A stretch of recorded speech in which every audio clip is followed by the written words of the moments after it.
Okay, I'm going to show you several ways to get down to the floor and back up again.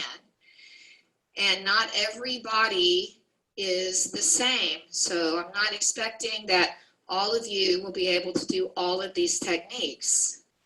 You may have knees that hurt, limitations in your body.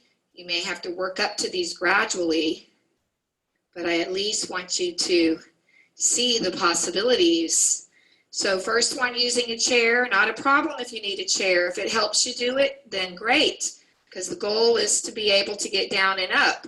Sometimes you need a chair for a while. So you squat down, put your hands on the seat, take your leg back, curling the toes under, bring your hands down, sit to the side. And you get up the same way backwards. You come to your hands and knees. You put your hands up on the seat and you step your stronger leg forward, curl the back toes under, push yourself up. You can sit down right away if you need to.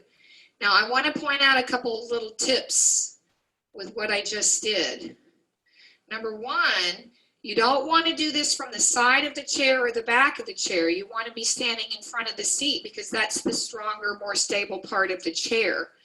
So come down, hands on the chair, take your stronger leg back. Now the other thing I want to point out is if you have weak wrist, you can come down on your fist like that.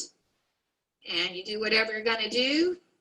And then you come back to your hands and knees, facing the chair, grab on, step forward, curl the back toes, push yourself up, and sit back down. Great. Now, if you're wanting to do this without the help of a chair, this one's similar. You step forward and you can practice the catch yourself drill, to stay confident with being able to lunge forward.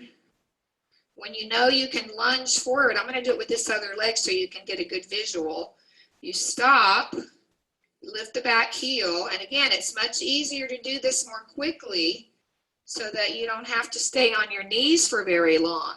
Plus, the momentum actually makes it smoother. You come back to hands and knees.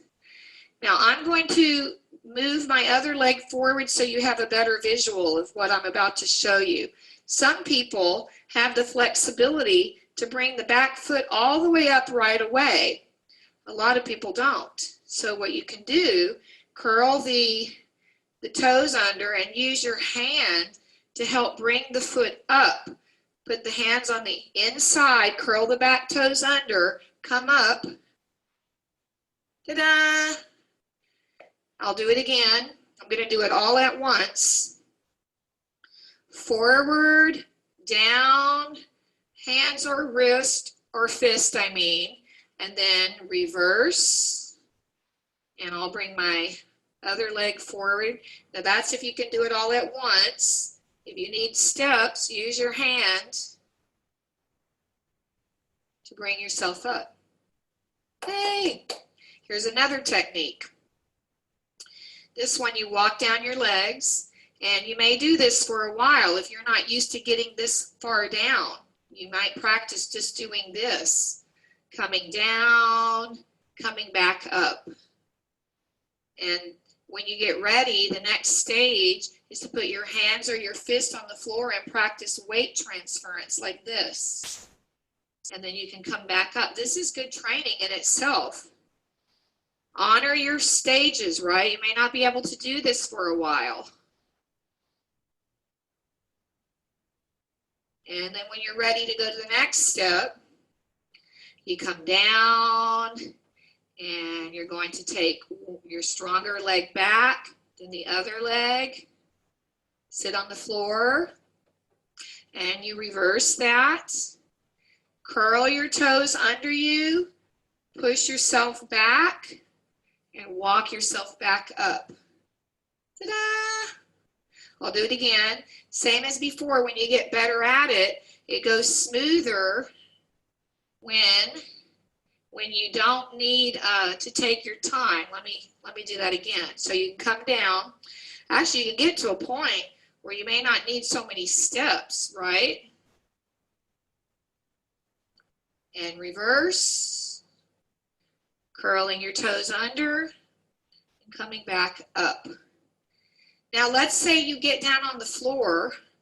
Maybe you didn't intend to be down there. Of course, you always want to check to make sure you're okay, because you don't want to be moving yourself quickly if you have any kind of injury. What I'm about to show you is when you know you're okay enough to get yourself up. So let's say you ended on the floor, right?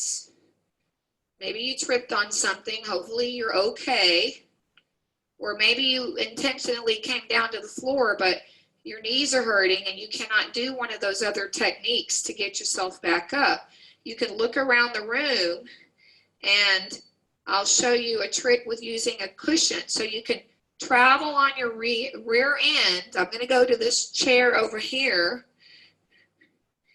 and you can pull the cushion off of the chair, put it right in front to make a stair step. And you can give yourself incremental lifting. Maybe then you can get up on the seat.